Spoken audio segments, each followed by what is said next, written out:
God hates Ben Grimm, and I have proven it.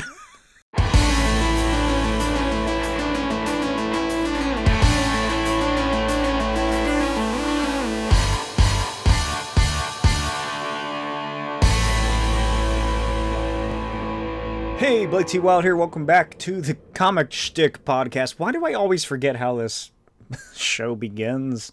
What the intro is? It's been a while, you know. So I'm rusty. I forgot. It's the Comic Schtick podcast, a podcast where comics are my shtick. And today, as you can tell from the title, I am asking, how can I make Ben Grimm's life worse?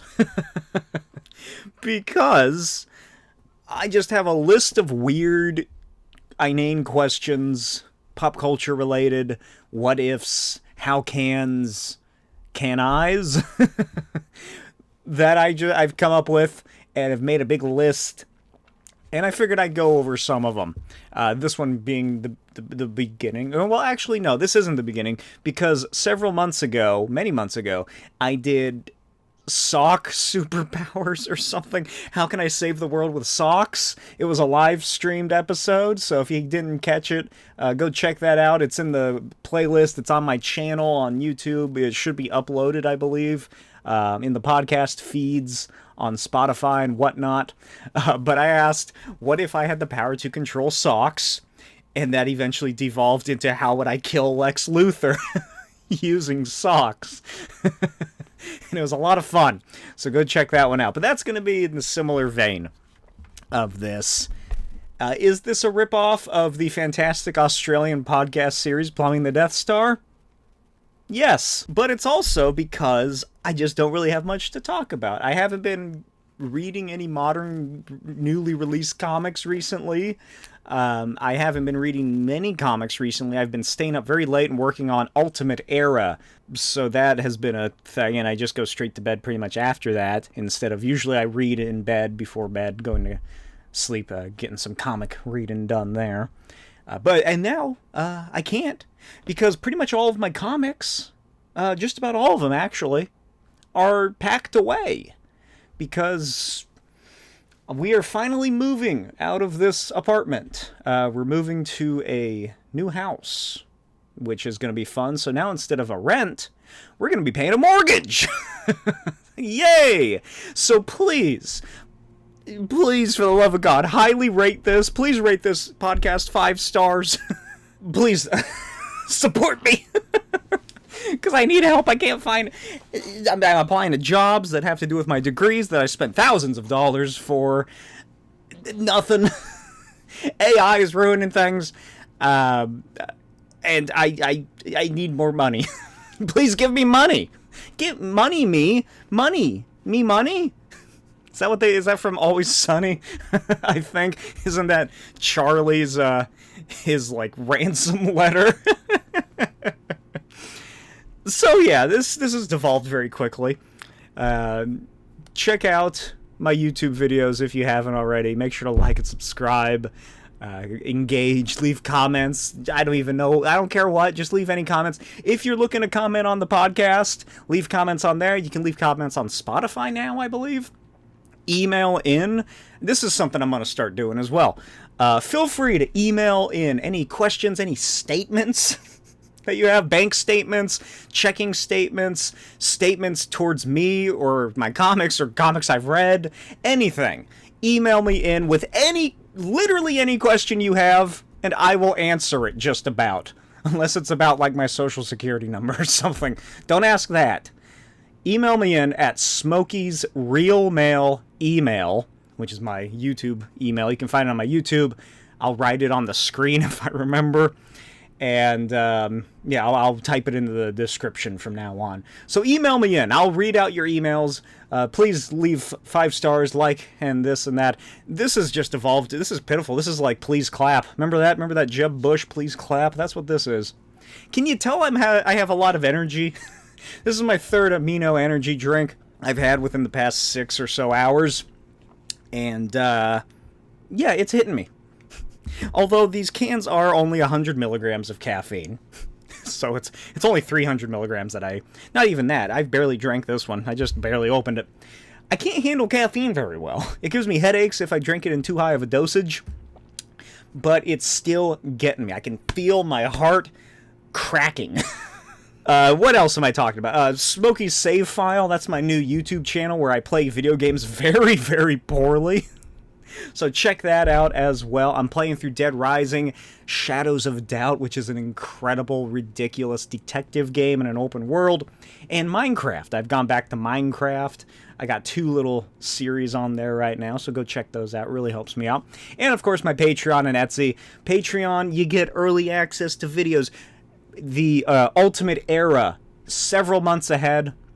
I'm trying to get as much done before I pack up everything and we have to move. So I'm just I'm hounding away. At this moment, I am currently working, here's a spoiler alert, on Ultimatum, and it is almost 2 hours long, is how long it took me to record. I don't know what it's going to be when it gets edited down. Typically, what I've found over the several years that I've been doing, many years, oh god, it's almost been 10 years since I started doing a video. I think it was 2017 is when I started. What I've found is that if it's an hour, it usually gets cut by half.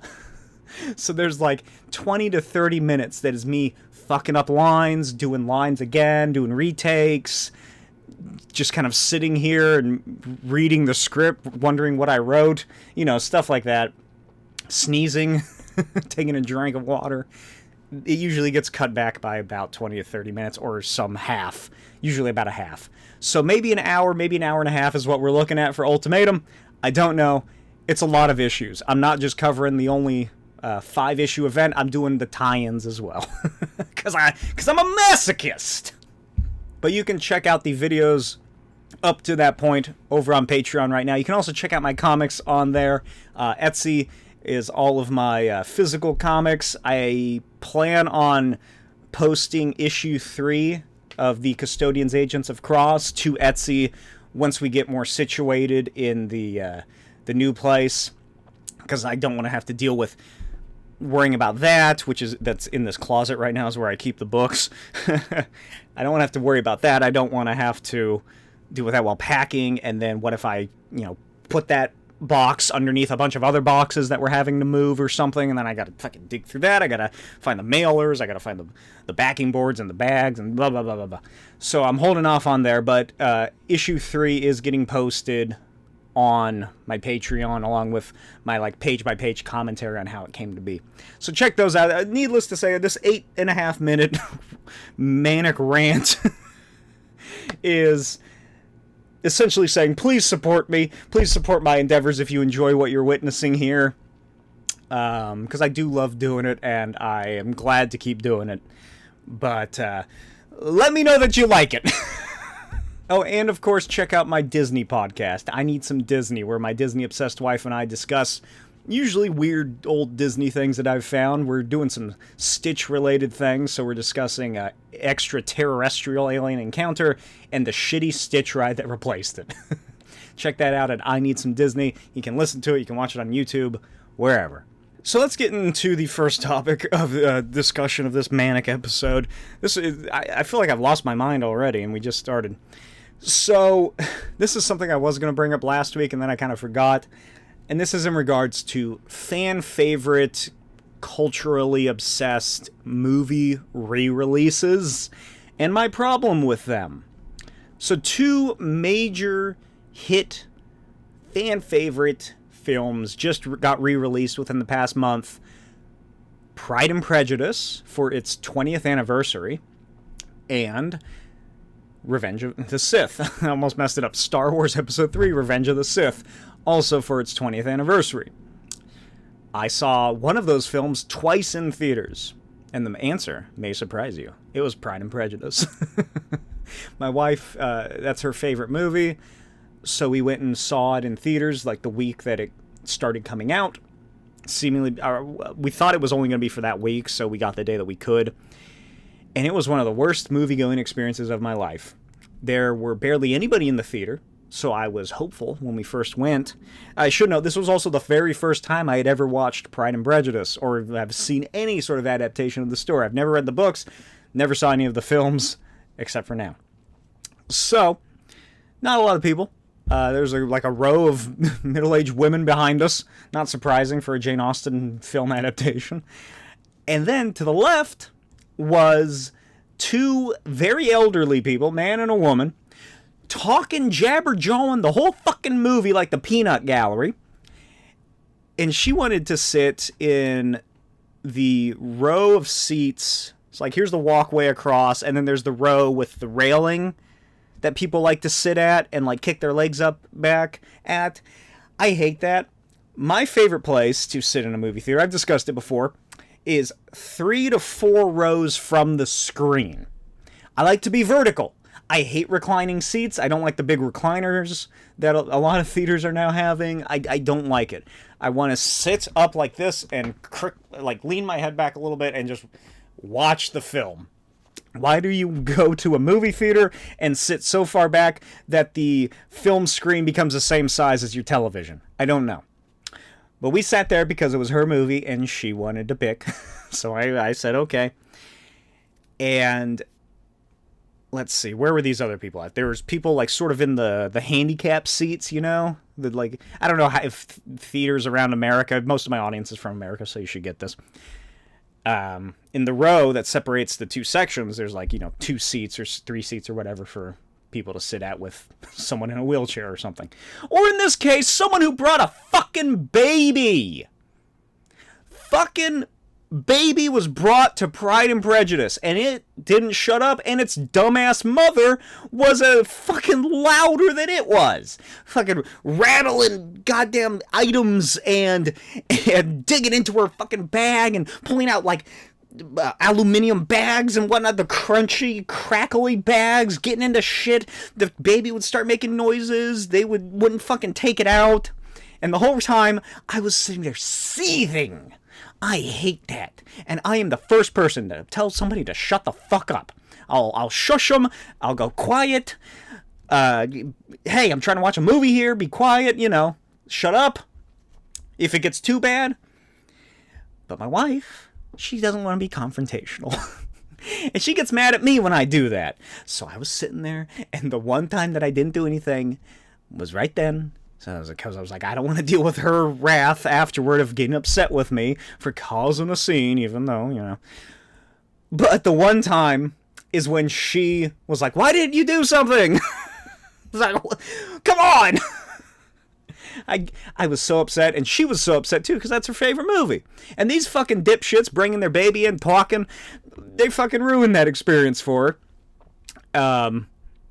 And I was like, I use this as my chance to be like, well, are you going to yell at me if I tell somebody to shut the hell up and go get a manager or something? Because she's like, oh, don't be that person.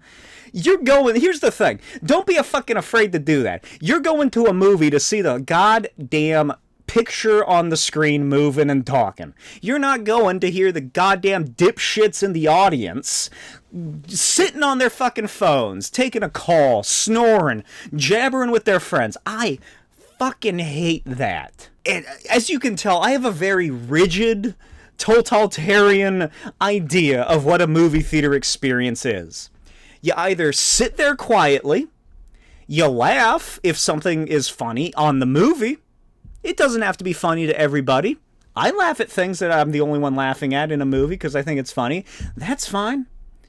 You can make noises if it's appropriate to what is happening on screen. Or you shut the fuck up again. That's it. The Japanese have it right, from what I've heard.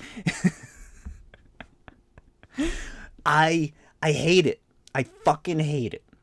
Civil War, I remember, was particularly bad. When Captain America Civil War came out, not the other Civil War, Captain America Civil War, I missed the middle, whatever happened in the movie the first time I saw it, because I had to go, I shushed some people and then I went and complained to the manager to tell them to kick them out because they're fucking being obnoxious. So then I had to go back and watch it again, which, that's not a bad thing, it's a great film. But all of this is to say we then went and saw it again a week later. So within the span of a week, I had seen Pride and Prejudice twice, more times than I had in my entire life. And I will say it is a fantastic film. 5 out of 5 stars. Absolutely adored it.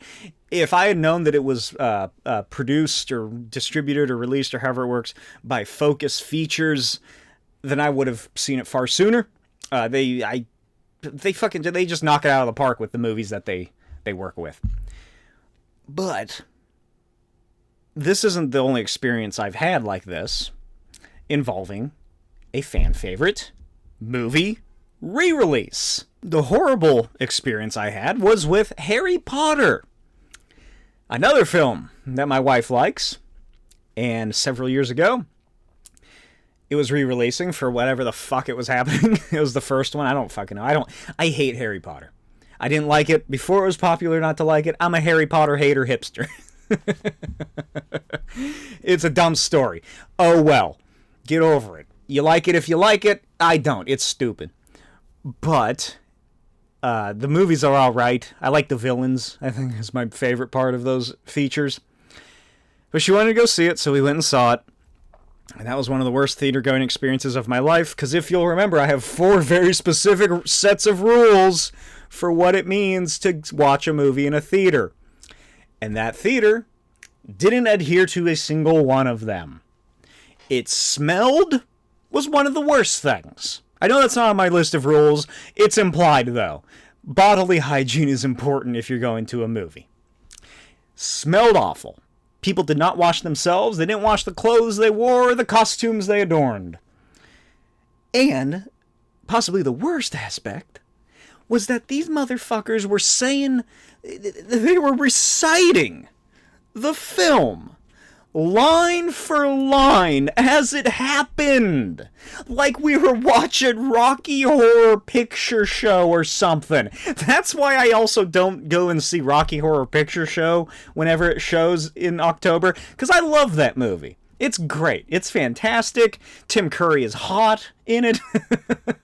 He looks great. I can't go and watch it because of my 4 theater rules. But, oh my god, they just the whole movie, too. Like, what are you getting out of that? It's like the people who go to a concert and everyone around them is just screaming the lyrics to the songs. I can understand it in some way. You're getting excited. This is a part of you. This is something that is truly part of your personality that you're reaching for, that represents like your upbringing and what got you through teenage years, blah, blah, blah. Shut the fuck up. I don't get it that much. To the point where I'm not annoyed by it. God almighty. Well, first of all, have some self-respect. And second of all, have some respect for your fellow theater goers, I think is what it boils down to. Just shut up. And then I realized, following the Pride and Prejudice thing and that experience, I put 2 and 2 together. I can do basic math. That this is seemingly a thing that just happens with fan-favorite films that are re-released for special occasions. And I think that comes down to the fact that these are movies that people have seen dozens, quintuplins, hundreds of times even.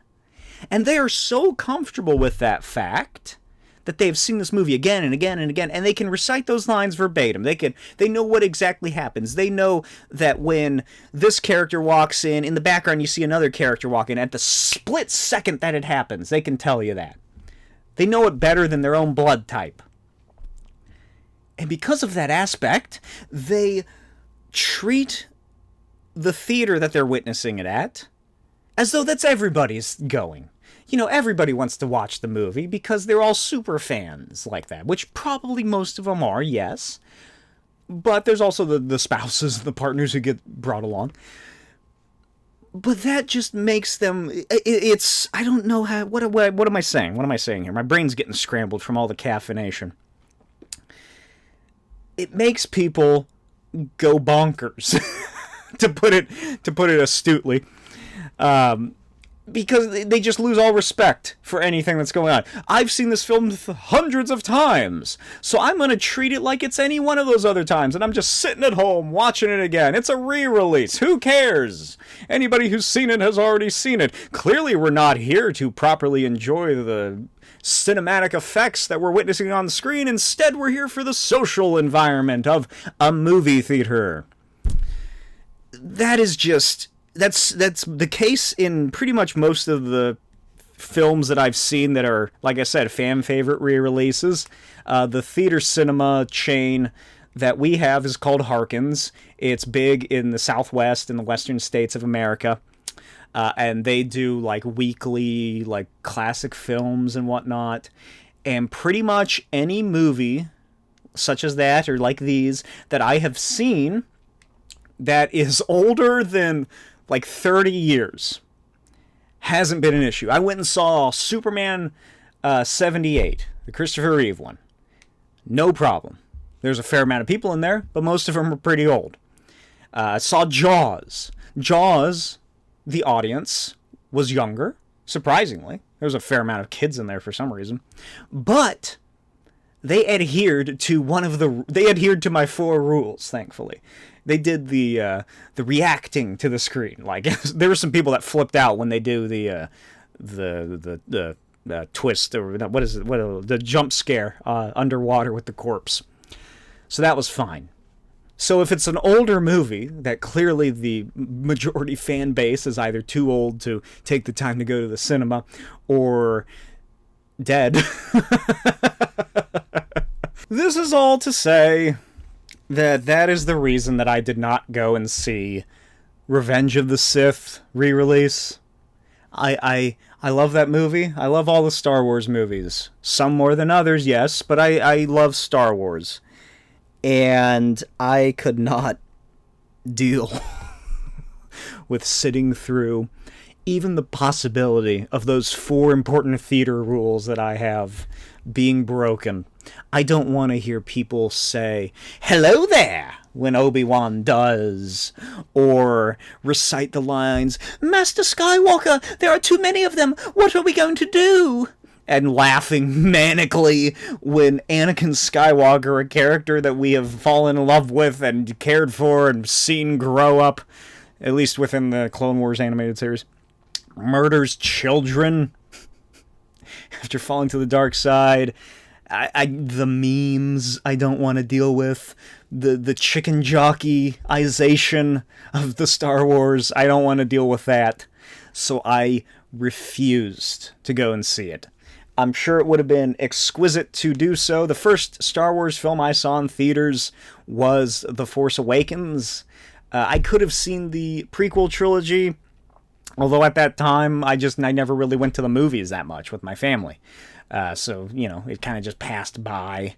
I was probably still pretty young, so I don't really know if I would have fully gotten it. I honestly don't remember when I first saw Episode 3, but it was on DVD, so I know that. So 2005, 2006, maybe.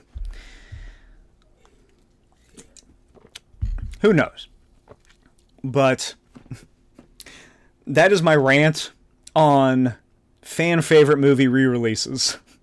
And the reason that they are terrible for people like me who just enjoy sitting back and melting into a conscious state in which you sort of forget that you're watching a movie. There's something that happens whenever I'm watching a movie when I get like zen, like theater movie zen, where my eyes kind of almost unfocus in a way, but not really. And everything, like I get tunnel vision, I think is what I'm trying to say. And everything starts like, oh, well, these people, those giants up there are actually, these are real people that are happening. This is something real that I'm watching. It's not just a movie. And when I reach that point, it just becomes so much better. And then obviously that doesn't happen too often, especially when people break my 4 theater rules. But now that that's over, there was something that I want to discuss regarding Your Friendly Neighborhood Spider-Man, which is the fact, spoiler alert if you're unaware, Gwen Stacy, Spider-Gwen, or at least, I don't know if that's her full name, if she is Gwen Stacy or if she's just going by Spider-Gwen, is going to be appearing in Season 2 of Your Friendly Neighborhood Spider-Man. Now that I'm not too big of a fan of. They're jumping the spider shark far too soon if they're doing multiversal shit. Because I was fine with, the Venom goop and the alien and the warp gate thing that Osborn's creating, because there was at least a narrative to that. There was a reason for it that made sense in universe, and I was fine with it because it was like, oh, well, this is just like a one-off thing. This is Norman's scheme. It's building up to this. Spider-Man stops it. Doctor Strange helps. Well, I guess it's probably the other way around. Let's move past it. But seemingly, they're not going to do that. Either they're going to do something with the multiverse, which I just hope to God they don't. And that's coming from me, someone who is very in love with the multiversal concept. I don't want to see it again. Not for this. Honestly, I don't think they are. Just because of Across the Spider-Verse and Into the Spider-Verse and Into the Spider-Verse 2. But what I think they are going to do is that Gwen Stacy is probably going to be, or Spider-Gwen, I'll just call her that. I'll call her Spider-Gwen. Spider-Gwen is going to be part of some Osborn experiment. Because if you remember, Norman Osborn says he ponders the idea of an army of spider people. Spider-Man's no longer working for him. He gets mad. He wants to make his own again. This time more enhanced or specialized in some way and not a total accident. Or however it works. I can't really remember what happens if he knows that the spider is what caused it or whatever. But let's just say that Spider-Gwen is something that Osborn has created, is what I feel like the route that they're going to take. And then I was discussing it with some people over on the Weekly Planet Discord server, which I brought up last time. It is so far removed from the Weekly Planet, I'm honestly surprised they haven't gotten a cease and desist. But we were discussing it, and then I realized, boom, here's an idea for Your Friendly Neighborhood Spider-Man Season 2 involving Spider-Gwen, someone we know is going to appear. What if she is a clone of Peter Parker? Norman Osborn has his blood samples, his genomes, and whatever else. He just, he took them from Peter. He's just like, oh, routine test, blah, blah, blah. And he just has those sitting in cold storage somewhere. And what if Gwen is a Jessica Drew from the Ultimate Marvel Universe adaptation? Jessica Drew in the Ultimate Universe, she is the badass, cool, female clone of Peter Parker. She becomes Spider-Woman, Spider-Girl, Spider-Woman, whatever. I feel like they kind of interchanged the names, but for the most part, she becomes Spider-Woman. Her costume looks really cool. I always dug it. And she's an awesome character. So, I think it would be very interesting if that gets adapted into that being instead Gwen Stacy. It would make people mad. It would upset fanboys. Is it woke? These are all checking off the lists for me, for them to do it. People would complain about a feminized version of Peter Parker who is named Gwen Stacy. That's maybe, I don't know, they could RoboCop it or something. Wait, RoboCop? Is that right? That's not right. What am I thinking of? Where it's like, oh, well, Captain Stacy, what if George Stacy is a part of it, and like his dead daughter, and so he's like the head scientist, and Gwen Stacy is actually a Peter Parker clone, but he names her Gwen because that's the name of what their daughter was gonna be, but his daughter died along with maybe his wife. We're getting somewhere. I think this is something. Is this something? Is it something good? I think it's, if not good, I think at least interesting. But yeah, I just wanted to bring that up just for the hell of it. That was just a little addendum, I guess, to last week's episode where I discussed Your Friendly Neighborhood Spider-Man, a show I thoroughly enjoyed. There's some movie-related stuff, such as The Long Walk trailer, which is a novella by Stephen King. I've actually never read it. I am vaguely familiar with the concept of it. Honestly, I do have a fair amount of Stephen King books. I've read a good number of them, audiobook and also physical books. I might have it in a collection. I don't recall. I don't really remember what I have. I'll find out once I pack it up in a box for the move. But it released, and the trailer looks phenomenal. I'm very excited for this. It has Mark Hamill. It has other people in it that I don't recognize. Some young men. Apparently one of them is the new Karate Kid, I guess. I don't know who any of them are. But just from the trailer, they all do a very good job, I think, of bringing something different to each of the characters. The Long Walk, if you're unaware, it's a horrible dystopian tale of this competition that is held where they force young men to walk from one end of the country to the other, and if they fall below a certain speed, in the books it's 4 miles per hour, in the movie it's 3 miles per hour. Because I think that is apparently like just the average walking speed of a real person. So it's not as bad as it was in the book, but it's still pretty bad. If you don't keep walking, if you stop for whatever reason, such as in the trailer, someone gets a cramp in their leg and falls to the ground and is executed. So that's what happens. You got to be the last one alive, pretty much. And the book novella goes into like the psychological effects of that, like what each person's going through. You know, obviously it's a book, so you can delve into the inner turmoils of each character far easier than a film. But I think it looks quite well done. It's by the guy who directed the Hunger Games films, so there's that. But it looks fantastic. I really like the color grading. There's something about it that really stood out. It wasn't totally desaturated, but at the same time, it had this, like, this just unnatural, off-putting color to the whole thing. I don't know what it was about it either. I can't, obviously, because I can't put it into words, but I really dug it. There's also some other movie news, which is DC Studios is apparently getting Hossein Amini, who is the writer of Drive, the Ryan Gosling film, to do a new draft of the CLAYFACE movie. So he's building off of the Mike Flanagan draft of the script, I guess. Which, you know, both are good creators, I guess, writers.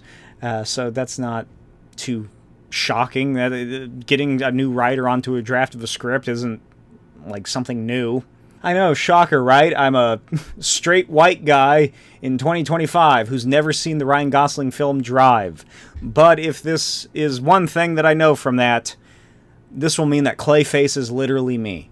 But the very big thing that I'm excited about just was released today, or announced today, and that is that the Evil Dead Rise sequel film, seemingly titled Evil Dead Burn, I think is what it's been called since it was announced. It might change, who knows. It is starring, oh god, how am I going to pronounce this? Suhela Yaqub? I don't know. She was in Dune Part 2, apparently. She played one of the Fremen. She is going to be starring in it and is going to be releasing summer of 2026. Written and directed, I believe, by Sebastian Vanecek. Don't know who that guy is. I looked him up. He did a film called Infested, I think is what it was called. I can't remember. And a couple of what seemed to be short horror pictures. But as long as it is not as dumb as the Evil Dead 2013 film, and it reaches the peaks of Evil Dead Rise, I will be there to see it. I'll be there to see it either way. I love the Evil Dead franchise. It's one of my favorites. It's what really helped me break into the horror genre growing up, were those films. And so I loved Evil Dead Rise. You can check out the episode. I did a whole episode on the Sam Raimi films, even, was it Drag Me to Hell? Is that one of his, or is that another one? For some reason, I always get that movie of his, the one with Justin Long as the boyfriend, confused with another movie that I think is similarly named. But I loved it. So check out those episodes if you haven't already. It's on my channel. It's in the podcast list. Don't remember when. It was around when Multiverse of Madness was coming out. So for those episodes. Evil Dead 2013, I've discussed as well in there. Not a fan. Hated it. Didn't like it at all. I've seen it a couple times. I liked it even less each time I watched it. But this, Evil Dead Rise, and this sequel... Why is it called a sequel? I don't think it's going to be a sequel. I think it's... I hope that it's more of like an anthology. Don't pull a Stranger Things on me, Evil Dead franchise. Please. Just make it a new story. Make it set somewhere else. You can allude to the previous events of Rise and the other films, which is, Rise alluded to the... it kind of alluded to both the 2013 and the original films. But I'm totally fine with this being something brand new, in a new area, in a new space, in a new setting. Deadites are everywhere, baby. And finally, it has been a very heavy Italian day. And that is because, one, the new Pope was announced today. The first American Pope in history. Pope Leo the 14th from Chicago was declared the new Pope. I was raised Catholic, non-practicing pretty much. We never went to church unless it was a funeral or a wedding. Just kind of raised to fear God. So, a good Irish Catholic. But, it was interesting to watch. We had it on the television at work, so that was neat to see. It was cool. I don't know, first American Pope in history, I guess. That's a cool thing to witness. Interesting, just from a sort of anthropological, societal viewing stance. Like, just look, it's weird. Like, imagine looking at this from an outside view of something else. Like, oh, the humans are all corralling around this one big building where there's a bunch of smoke emitting from there, and they're choosing a new religious leader, and everybody's freaking the fuck out. It's just an odd sort of thing. But yeah, Pope Leo the 14th, neat. The second big Italian thing is that Mafia, the Old Country, released a trailer. And I am very excited. I think I discussed it a few episodes ago that I went back and replayed Mafia 2 along with playing Mafia 1 for the first time as the remaster, and Mafia 3, which I still have not beaten. I started it, I got through it. It's the best Punisher video game I've ever played. But I haven't beat it yet. So I am a big fan of the Mafia franchise. I really dig all three versions of the game. All three versions? I really dig all three games. They're all very good in their own unique way. Mafia 1, I was very surprised at how much I enjoyed it. Mafia 2, classic. Although the DLC really fucking sucked. And Mafia 3, really fun, really innovative, a lot of big changes. I don't know, I feel like if it had been called like Mafia subtitle something else, maybe it would have been more readily accepted early on by, just reviewers and the fandom and community and whatnot. Because it is odd. Well, I guess it's not that odd. It's just such a departure from the first two, I suppose. But I really liked it. Mafia Old Country takes place in, I believe, the 1910s, 1920s or so. Maybe like late 19th century even. Into the 20th century. Set in Italy, of course. The motherland, the Italia. The home, the old country, if you will. It looks great. Visually, really interesting story, I'd imagine, just because of the time period. I'm looking forward to it. And it releases August 8th. I don't know why I said that so weirdly. It looks great. I'm very excited to play it in a while once it goes on sale. Because just like Oblivion Remastered, a game that I really want to play, I'm going to wait until it goes on sale. Alright, so let's get right into what this episode is. And that is me ruining the life of Benjamin J. Grimm. Why do I want to say his middle name starts with a J? So, to sort of work my way into this headspace, I have decided that this is post Fantastic Four existing, so he's already a horrible rock man, so I got a good start. But I have also become elected the mayor of New York. Mayor Wild, America's new mayor. I'm taking the title from Rudy Giuliani. I ran on a anti-metahuman stance, and I was secretly backed by Dr. Doom. This foreign billionaire worked the system, got me elected mayor of New York, specifically to ruin Ben Grimm's life. Just because, I guess. So, I got a list here of various ideas. Seemingly, they might get more and more extreme as we go. First idea, dox Ben Grimm. I don't recall his living situation, but I'm pretty sure sometimes he lives at the Baxter Building, sometimes he lives with Alicia Masters, other times he, has his own apartment or something. It's like, he commutes to the Baxter Building, pretty much. So, I am thinking we dox him. I have two different ideas, one of which is to dox and reveal his personal living information to the Yancey Street gang directly. And just see what happens then. Another one is to just kind of upload it online. But I think the best one to do, as mayor of New York, the new America's mayor, is that the public has a right to know where Ben Grimm lives, the Thing, almost like a sex offender. You know, how it has to be listed online, and whenever he moves somewhere, he has to let the neighbors know, and the city sends out information packets and letters letting people know. Make a whole new government organization for the city of New York, the Thing Locator. I don't know. It's an app, too, that you can install that actually steals your information for that area secretly. But I think the best way to ruin his life at the beginning is to make sure that every single person, at least in New York City, knows where he lives. All 5 boroughs, I'm going to ensure, get these notifications on the exact location of Ben Grimm's whereabouts. Because again, people have the right to know, like a sex offender. And maybe, some people on the news, a Daily Bugle article here or there, could equate Ben Grimm to a sex offender. Not outright saying he is, just kind of, comparing those two options almost. Maybe he's not the superhero we all thought he was.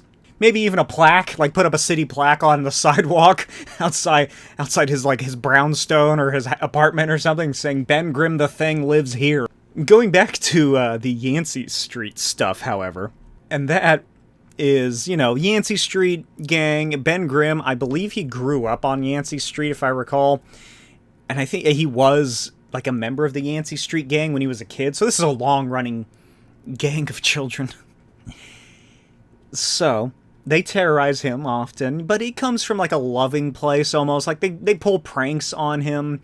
There was that time that, in the FF series, where Darla Deering became the Thing. She took over his place, and they sort of committed almost hate crimes against her because she was a woman, and it was very incelish, so that's not great, but I could work with something like that. And that is why, now that I am mayor of New York, America's new mayor, I am installing bad actors into the Yancey Street gang. So no longer will they send Ben Grimm a present, wishing him happy birthday or something, and when he opens it up, it's like a pie to the face, or, something along those lines. Now it's going to be just, what do bad actors do? They, some sort of protest is going on, and they disrupt it, under the guise of being Ben Grimm's supporters, I guess. Now that I'm saying it out loud, I don't really know where I was going with this. Install bad actors into Yancey Street Gang is what I have written. Followed by trenchcoat disguise, which was an early idea I had, which was revealed to the people of New York and the Yancey Street Gang about Ben Grimm's trenchcoat disguise, so no one gets fooled. So, bad actors. I'm going to use my one Google to just Google bad actors. Okay, this is just Steven Seagal.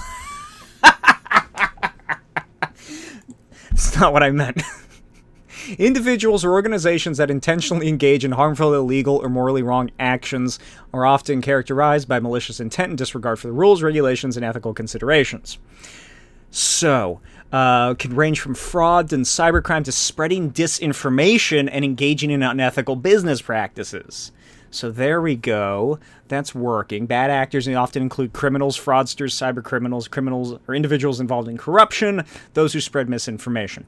So, this is the beginning of my plan to start spreading misinformation and making the Yancey Street Gang more of an issue for Ben Grimm moving forward in my tenure as America's new mayor.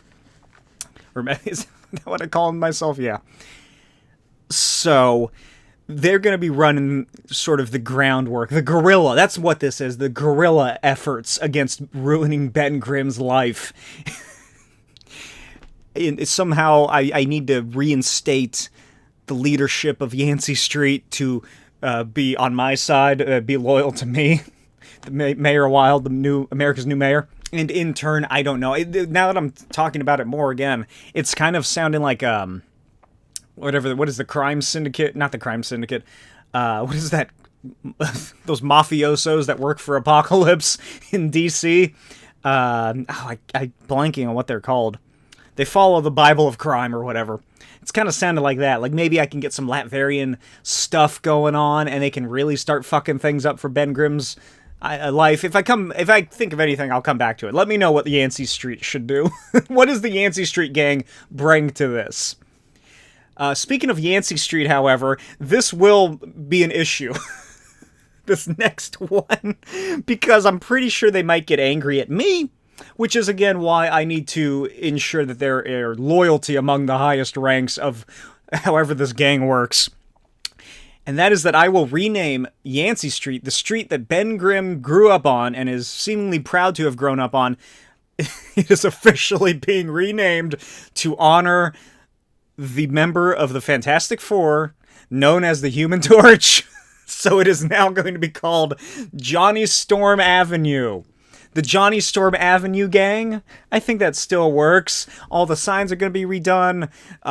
Put up a massive mural somewhere, maybe, of Johnny Storm over, maybe on the building, like the old apartment building that Ben Grimm grew up in.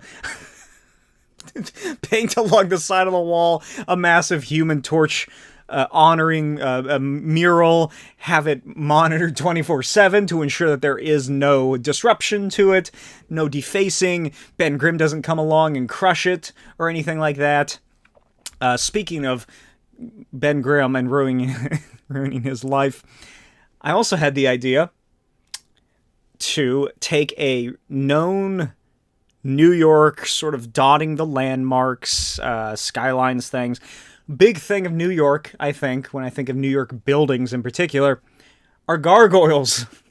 So, under my rule as mayor of New York, America's new mayor, I am going to get every single gargoyle in the city resculpted to now feature Ben Grimm's face. Both his human face and his Rocky face. I'm going to go back and forth. Every other one has the human version of Ben Grimm and just the body and wings of a gargoyle.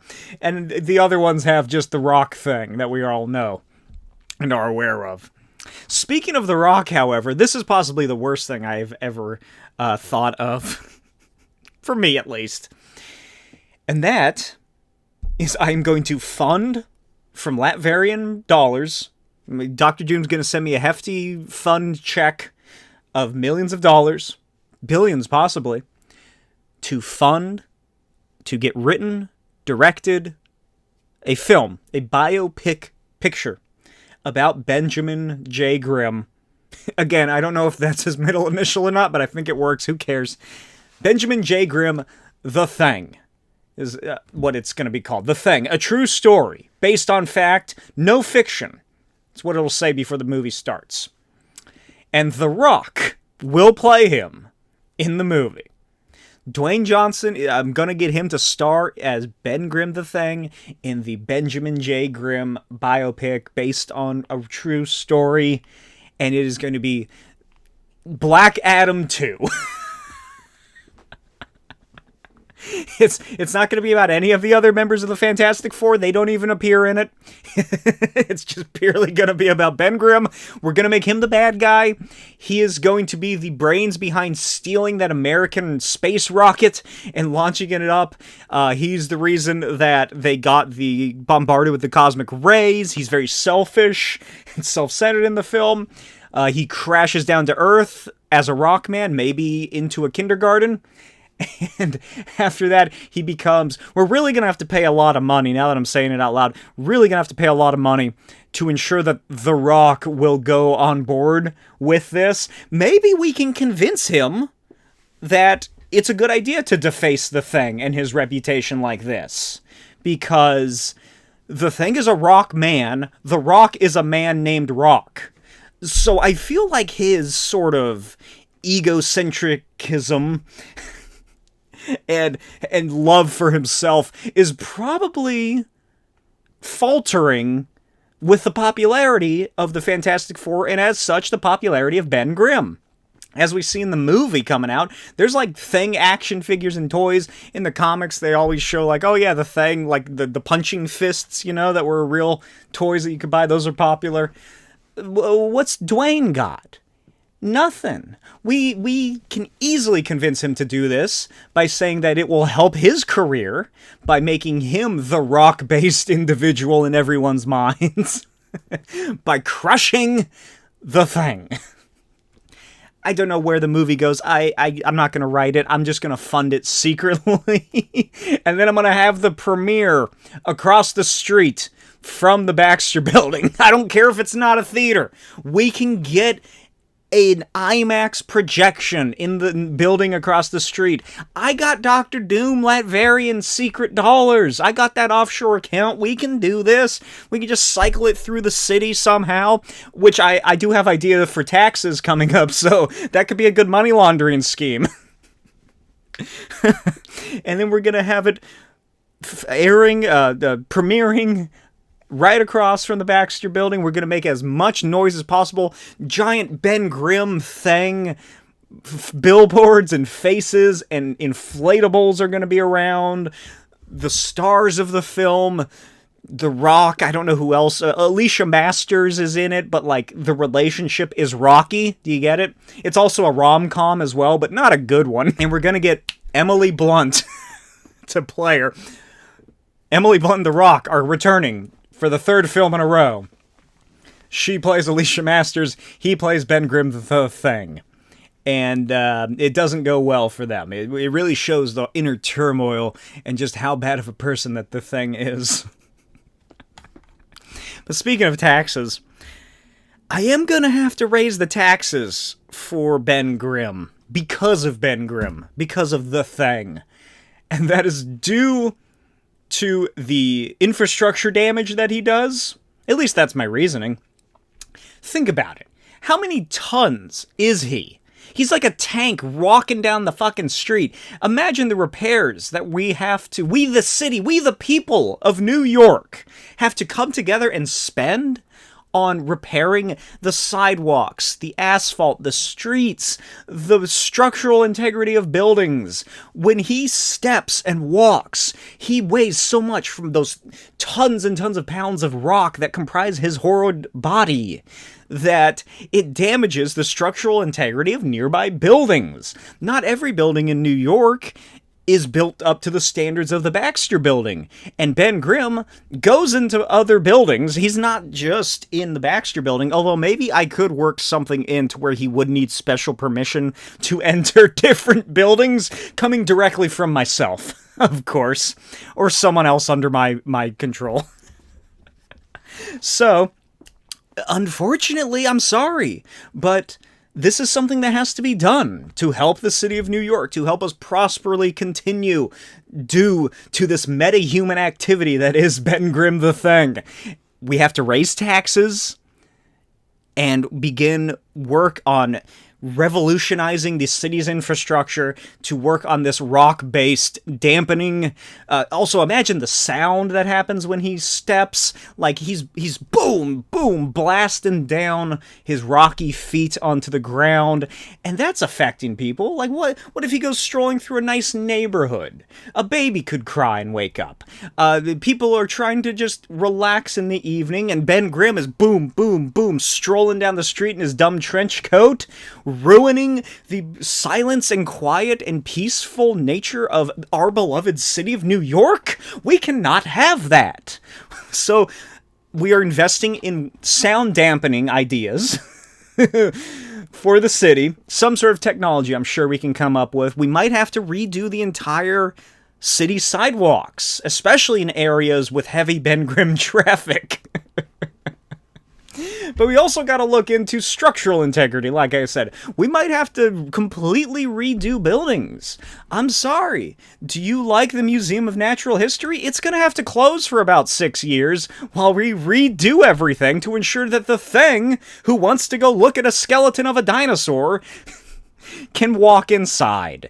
It's not my fault. I'm just trying to help you. I'm trying to accommodate everyone, because we have to accommodate this horrible rock man who has plastered himself as a centerpiece of our beloved city. Do you not remember the before times, before the Fantastic Four, before the Thing was a thing? When everything was hunky-dory and all we had to worry about were other things. Because remember, people of New York, he also became angrier that one time. Not angrier, I didn't misspeak. Because I am bringing up the time that he was possessed by a Norse demon or whatever that was that happened in Fear Itself. Does anybody remember Fear Itself? I bought, like, almost all of the books for like $30 at a convention many years ago because the guy just wanted to get rid of them. I enjoyed it. It wasn't the best, but it wasn't the worst. But yeah, in that, he becomes possessed by a magical hammer of an evil Norse demon or something, and he destroys a lot of the city, and he fights the valiant heroes that protect it. So, what if that happens again? We don't know how that happened. That could just be a thing that the Ben Grimm does. The Ben Grimm man. The Ben Grimm rock man. He could just turn into that horrible monstrosity at will. Unlike, you know, shifting back and forth from normal human to Rockman, he could become Rockman, scary Rockman. We don't know, which is why I believe that we need to initiate some sort of parole check-in, specifically for formerly possessed individuals. Starting with Ben Grimm. We'll trial it with him, see how that works. I'm sure we can pay off some lower-ranked magicians. Not Doctor Strange, he's not going to go for this. Maybe Dr. Druid or someone along those lines could possibly work. You know, someone who hasn't... There's a bug. Did I get it? Someone who could, you know, who needs the cash flow and would be willing to look the other way.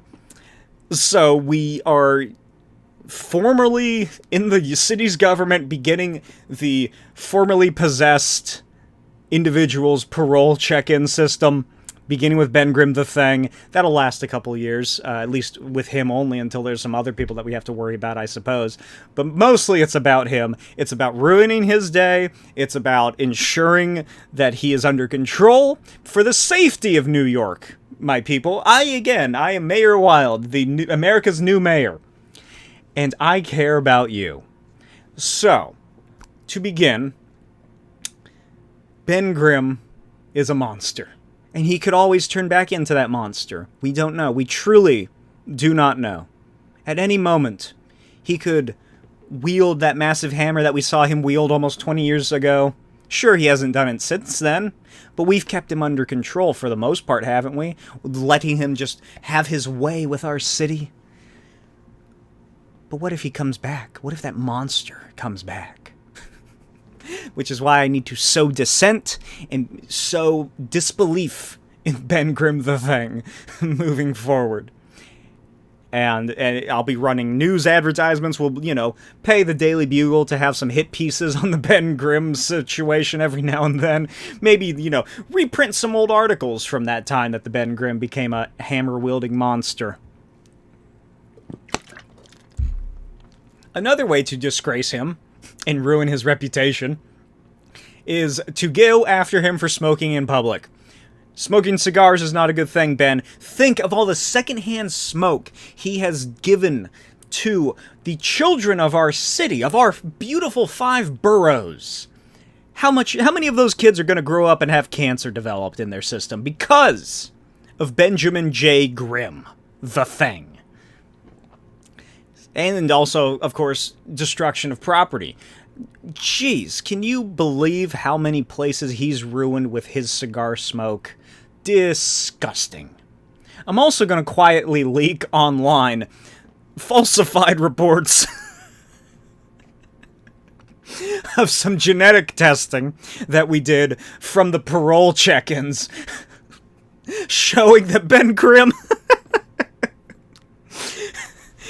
is made of asbestos.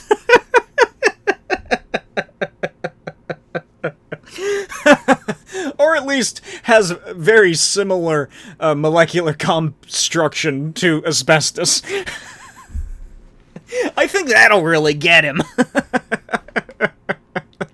If everything else hasn't worked thus far, which I feel like it definitely would, this is one of the hammers. This is like the nail in the coffin for Ben Grimm at this point, is convincing the city that he's made of asbestos.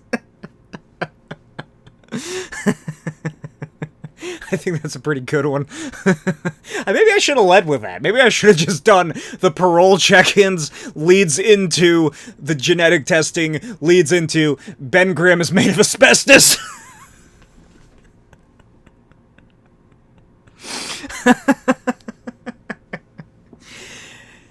Next idea is to steal Alicia Masters' love.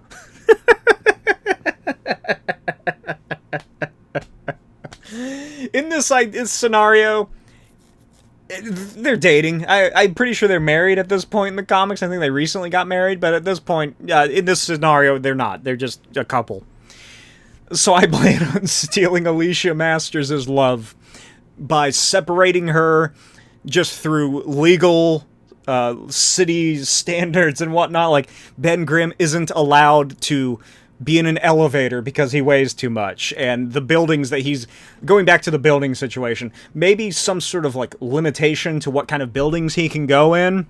Like Alicia Masters, she lives in like an old apartment building or something, right? Like in a more artsy district of New York or something. Like she lives in like a loft. I don't know why. I imagine she has like a big skylight over the top and like in a studio. But there's no way that building was built to sustain the weight of Benjamin J. Grimm. No. So he's not allowed to go in those kinds of buildings. That's what I'll do. Any structure that Alicia Masters resides in, which is seemingly just the one that she lives in, that is now deemed a historical landmark. And so Ben Grimm is not allowed to go in there. I'll say the Hulk can't go in, Iron Man can't go in his suit, if he wears a suit, or like, his iron suit, his armor. But that's never going to really come up. the people that are also listed on this law, it's never going to happen. Except for Ben Grimm. What other places could I deem as a historical landmark? I suppose I could deem the Baxter Building, but I feel like that would be more of an issue. That would bring the ire of Reed Richards and Sue Storm and Johnny Storm, and I don't really want to do that. I won Johnny over by naming that street after him and doing that mural. So I'll just leave the other two alone. What other place does he like? Where does he go? The synagogue. The church.